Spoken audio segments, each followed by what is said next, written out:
tucked in. Mine's tucked in. Yours is tucked in. People off the internet wanting to know about technique. So we're going to start out with internet requests first, and then we'll get right into our training. Go ahead. Okay, and I'll come on the camera in just a minute. But what they were asking for, the one guy that weighed in found us off a forum, and then has purchased a lot of our stuff and just really loves it. He's in Florida. So he wrote right in as soon as he found out that we could take internet requests. And he wants to learn about the pros and cons of a reverse grip knife and some techniques. So we're going to go into the pros and cons of a reverse grip knife and its techniques. All right, second class for the internet. Nobody's going to ever miss a Sunday class again. We got some internet traffic, which was good. We got like 82 whole views this week of our new class, and I think that's awesome. We also have an internet request from Gordon in Florida, who wants to learn about the pros and cons of the reverse knife grip, okay, reverse knife grip, and a couple of techniques. So we'll handle that first. So give me a second, I'll come right back on camera. There are 4 knife fighting postures that are kind of universal for most people. You have the blade forward and your right leg or your leg lead side forward. You also have your knife forward but in the back position. You have the same in the reverse position, and you have your front leg and knife fighting forward in a reverse position. First thing to note, with a standard knife, a reverse fighting position is like so, and you can see how close it is to your arm, which is fine, except for if you have a double-edged blade. The standard rule of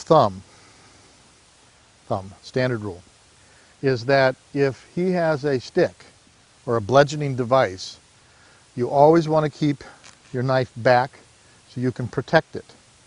If it's knife on knife, you can move it forward, and the same is true for the reverse grip.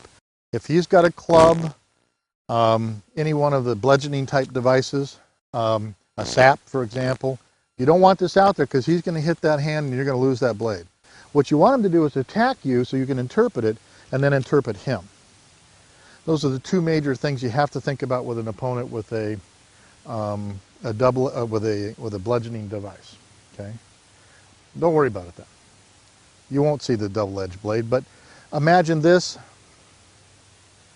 and this being put together, okay, when you don't really want to use a reverse grip with a double-edged knife, because when you take a hit, it's going to be cutting on you. That's the important feature of that you need to worry about there. Okay, so since he's got a knife, we will use, matter of fact, why don't you get a hombo or a stick, one of the Arnie sticks too. So he's got a knife. We're going to learn very quickly how to use a reverse grip. There's some very interesting things about a reverse grip. If he were to stab into the stomach, for example, this is your block. Again, it's an X block. One on this side. A little bit there. It's an X block. Notice he's got me if I don't make that move, if I don't get around that corner, okay? Plus, remember, you're hitting here in the arm, which is not going to allow him to hold on to that knife in the first place. So you're here and that blade comes in, boom, there you are, okay? And that's what you want to do. So we're going to learn how to do that X block with a reverse grip, like right now, okay? All right, little clarification. On the stab on his way in, what I want to do is a little bit of a cow hop. I'm going to show it on this side. I don't know why you call it cow hop, but... So I'm not going to block. Back up again. What I want to do is I'm here and he comes in, I want to, that much. Notice I didn't shove my butt out or anything like that. I kept my base the same and I just moved like that, a little bitty hop. So when you combine the 2 together, there you go, okay? All right, now, from this position, boom. Very efficient and in the carotid and cut all the way through. So he comes in, I make my block. Very efficient, comes right up the body, makes the cut, in the carotid, push all the way through. That will cleave off most of the muscles from about here to here, and his head will lay on the one side, and the artery will spurt about 6 to 7 feet up that way, okay? Just for those of us who like to do that stuff. Okay, let's pair it up and get it going. Okay, last technique in reverse grip, almost anyway. We'll do one more, but I want to show two things in this one. Yeah, we'll keep on this side, go slow. So as it's coming across and we do make our block, which you can't see, but in a minute you will, I want to come to here and I'm going to use the hilt to strike with. Notice where Barney goes, and then it's the same kind of motion forward, but I want you to get used to striking with this. Okay, that's one. The second thing we're going to do is this. We're going to come from a forward nice slash. Okay, as he's going by, we don't want to try to block that just yet. It depends on how deep he's into us. If he's really going for a good hit, if he's really going to come down the neck, he's going to leap in, then I'm going to have to interpret that. Okay, but I'm on the inside of that again with the next block. But let's just say he's doing his normal bull, right? Okay, so there is what you want. You want to capture that arm across here as you line directly into his throat. Okay, so it's like a burst that comes out of here, and before he can get back, you're in there doing your thing. Short hair, grab a nose. Okay, I'm clamping down so he can't get away. Okay, as that slash clears, I want to jam in there, jam this arm, and head directly for his throat. Even if he tries to come back, he can't get much going on there. Okay, now he has nothing to breathe with anyway. And the fountain of blood coming out will cause a powerful psychic disincentive for any of his buddies who want to come get you. Okay, let's go give that a try. With my powerful psychic disincentive. Just for clarification purposes, on the last technique, we were actually striking. You want to strike to the solar plexus. That's what really gets them to bend over. Hitting them in the chest really doesn't do much. Okay. All right. Oh, here, use this knife. Okay. Okay. What you want to do, without getting the mic, you want to grab me. You want to hold this up here. Okay. All right. This is your knife, your standard knife hostage situation. Not good. They wouldn't be sticking it in you. They'd be holding it about like so. They may lay it right there. No big deal. Okay. Keep your hands towards your stomach. You're going to come up and get a hold of it just like this. Okay. Then it's sort of like that, you know. Okay. Right. And that was off his thumb. We also don't like him to watch us either. Okay. So you want to make sure and do that. All right. Come on back up. Sorry. Okay. What I did was I kept up close to here. I removed my neck. At the same time, I'm fishing this hand out, running up the back side of his hand, because I want to be able to push on this blade sideways. Okay. When that's out of there, then I'm on the stump. Okay. You can stab them. You can disarm them. You can double stab them. You can stick it down their shirt and tickle the heck out of them. Okay. Okay. Come on back up. That's when you want to be nice. When you don't want to be nice, because he's not being very nice, they may hold it like that, they may hold it like this. I mean, there's just various ways of doing this. When you come around and get a hold of this blade, oops, I'm so sorry, I just stabbed him in the neck, didn't I? I hate it when you do an accidental death from a disarm. Just terrible. You're nice and close, they'll never see what happened to him. Okay? One more time. Okay? Push. Strike. Okay? Okay? Right?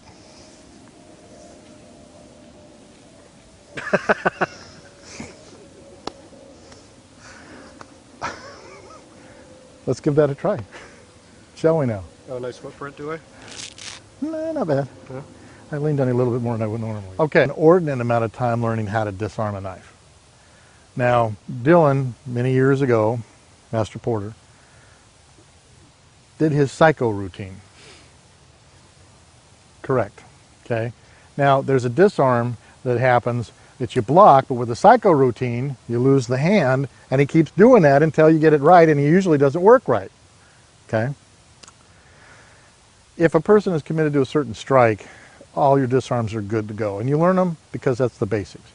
But empty-handed, here's what you want to get used to doing. So the psycho routine. Thank you. You've got to get him in the eyes. Forget this at the moment.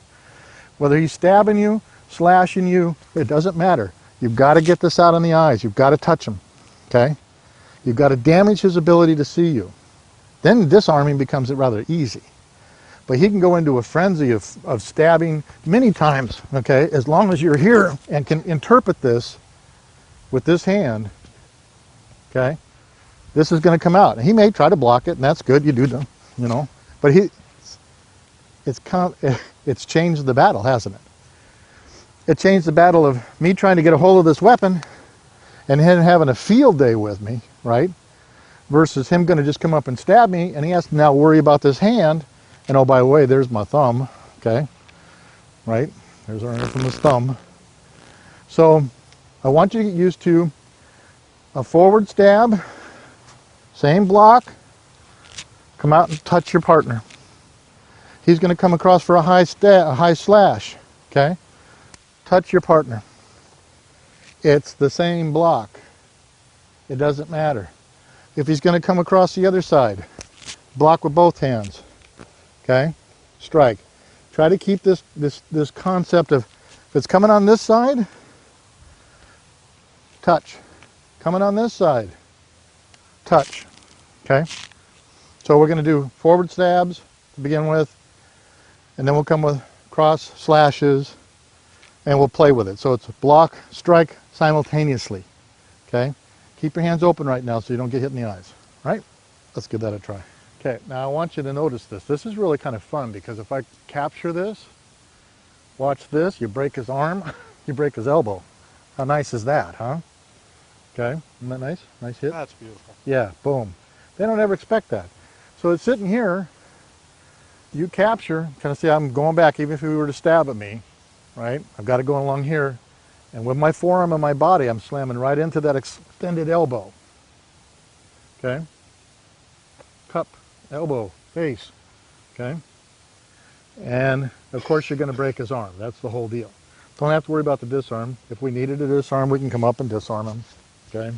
You know, a number of different things we can do with that, okay? My knife. Rubber knife. Oh. Okay. So, okay. But again, he's extended on you. Please don't hurt me. Capture it to your chest. Bang. Snap that elbow. When you come in to do this, guys, be careful because it really does hurt. Okay? Let's give that a try. All right. One of the reasons we study anatomy and physiology in our art is the joint that we were attacking, which is the elbow, is a hinge joint. The way you attack any joint, okay, is you've got to take it out of its range of motion. So if you stop that, obviously these are your arm breaks, and that's why you learn about the joints, so you understand how to take them out of the range of motion. Wrist joints are elliptical joints. If you were to put a pencil in, you'd see it draw elliptical. The way to attack elliptical joints, of course, is to take them out of their range of motion. Okay, so that's one of the reasons we study anatomy and physiology, and particularly joints that we can work with. Thumb is a sliding joint. That's why coming up and getting a hold of them is so nice. It'll take them right out of their range of motion. Okay. All right. The next thing we're going to want to learn, we're going to go a little bit more empty-handed stuff, is how easy it is to stop a choke again. Okay. So we're going to come up, try not to get the mic. Our choke. Okay. Building off the last thing that we did, thank you so much. No, I'm doing that by myself now. You're going to take this hand and shoot it straight up, okay? Notice the break happened as I go up the center. The break is really happening on my bicep. And again, neck escapes are no different than a universal law. Our bones have to come out between fingers and thumb, and you'll see how nicely that works, okay? Now, capitalizing on what we learned, I'm going to step back, capture this arm here on my neck, and break that elbow. Okay, same motion, right? We've fixed a point here, and we break that. So you're here, make the turn, and you can make the break. Okay. And if nothing else, you've obviously broken the initial choke itself. Okay. Let's do it on this side so you can see that. So coming up through the center. Pin this off, break that elbow. Okay? Right? Okay? So let's give that a try. I need to be able to talk a little bit. Thank you. In Anjing Banfa, we usually do choke for real, by the way, when we do these things, but it's kind of hard. Go ahead and choke. It's kind of hard to talk about technique when I can't I can't talk and show you the technique at the same time. So, we had a lot of tomfoolery going up through the center here, capturing this arm, okay? Now we're going to show you the quick way. A lot of times you're always taught the classic, and then we teach the quick way. The quick way is very simple. I just want to capture that hand. Sometimes I don't even need to capture the hand because he's choking the bejesus out of me. I'm just going to make the turn, choke. Yeah. You just make the turn and use your shoulder, okay? And we'll go nice and slow on that one. So I'm here. Notice I'm pivoting about my hip. Slamming right into that. See how it extended his arm very nicely? Boom. Very simple thing to do. I like to keep my hand up here just so I don't want to lose my food. I don't throw my food away. If it were to slide off, I'd be missing my technique.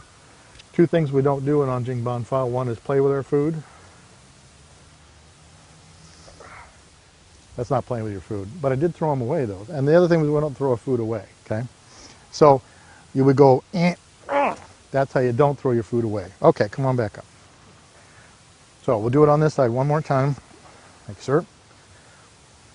That's for choking me. That's for really choking me. Thank you. You asked me to. I know it. Okay, so again, just want to come across and get a hold of the side that you want to hit. Make that pivot. Boom. Good to go. Okay? Give it a try. Okay, we're going to be this Sunday. I'm going to be the Trinity here, the Catholic. I'm going to do my cross. Okay? So you're going to take your favored hand and you're going to set it on the midline. Okay? Now, Simon. So if he punches at me, now the other side, okay, low, high, okay, that's all I'm doing, it's a cross, okay, again, okay, and just keep it going however you want, okay. Notice I'm not pushing really far out there. I just want to clear enough that I can return, that's there, okay, boom, boom, boom, okay. Up and down, left and right, it's a blessing, right? So in the real world, somebody's beating on you like a boxer. Can I borrow Barney for a second? Okay, so it's just, okay. You see how nicely that works? Boom, okay? Okay, up and down for low hits, okay? For ones coming straight in, you're right here, okay? This side, okay, you're right on the inside. Okay, it's a blessing. That's all you're doing. Bless you, my son. Okay, let's give that a try. I wish we had time to do that, but we don't. Yeah, he's smiling. Barney's got this good thing going on over here. I thought I moved you guys that way. We work our way around. Well, not over here anymore, by poor grass. Well, hold your ground, Barney. Make yourself, you can't move. You're in an airliner. Barney can't move. Barney, freeze your feet. You can't move, buddy. You're in an airliner. Use your blessing. That's a good blessing. I like that. A blessing for the chin. I can't wait to see when you're going to box, you're going to do that. They're going to go, wait a second, how'd you just hit me?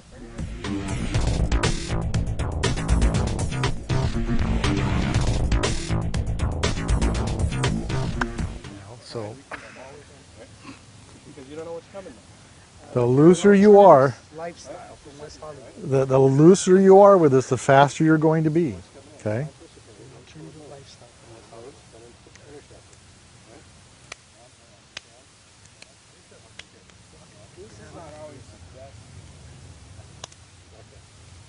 Relax. Relax. Smile. We can't go anywhere. Just relax. Okay. You got him. Come on. Relax. Move with him. Move with him. Don't. I mean, move your hand with him as you need to. Feel him. Just, force yourself to feel his arms coming at you. Yeah, that's why I'm trying to get you to feel him. All right, let's go toes on the line. And Sensei may want to swing around camera positions behind us. We'll scoot down this way a little bit. We'll come out of the shade. Scoot that down, down, down. Down, down, down. And I'm going to get close to you as I did last week so we can hear. Okay, we're going to see what we learned today. Master Porter, thank you very much for coming up from your dojo in San Diego, California. For those people that want to study in San Diego with our style, Master Porter's got a nice dojo. What did you learn today that you liked, sir? You know, I always have a little bit of a struggle with that thumb thing. So going more after the thumb, I instinctively want to just go for a basic wrist lock. Locks, right. So getting more heavily onto the thumb. Going for the eyes. It's standard for us to go for the eyes, but the particular way in which you were doing it was new, and so that was good. Good. Damien, what did you learn you liked? I like the cycle drill because when you're in a knife fight, they're just going to swing away not knowing what they're doing. So Right. it's really cool to learn all that. Good. And yourself? I love the choke escape to the breaking elbow. It's effortless. Just pull back. And that's the way it should be, right? Effortless. Effortless. Barney, what did you learn you liked? I like the when they're attacking you with the knife and when you don't have a weapon, the hand in the face, quick eyeballs. I mean, that was just a really efficient move. Good, good. And Jonathan, what did you learn? Same thing. Yeah? Blocking and hitting. Yeah? So sometimes I forget to bring my hand up and hit the... Yeah, I was seeing that. But that's good. You're working it. And Simon, what did you learn you liked? Well, they pretty much capped on everything I really liked, so everybody took a turn. But enjoyed the last part of it, which was single hand blocking. It's almost like if you had one arm, you could defend yourself off someone that has two arms. So the way to remember this is what we first studied. Since they all remembered the last stuff, you go back to what we first studied, which was reverse grip, and you show them up like, yeah, that's what the last guy does. All right, good. Kerry Sensei, what did you learn you liked? What I liked, and it was actually an interpretation from Simon, when we were doing the in-close work and snaking out, it was like a cobra attacking, and that really helped me focus on the strikes better and get more smoothness in the movement. Good. Now, for all the people that watch this on the internet, you can obviously send in your stuff to us, and we'll preface a little bit of the first part of the class with your questions and answers. And is there any questions from the group at all on what we did? Nope. All right, we'll bow out. Thank you. And that's how you do that.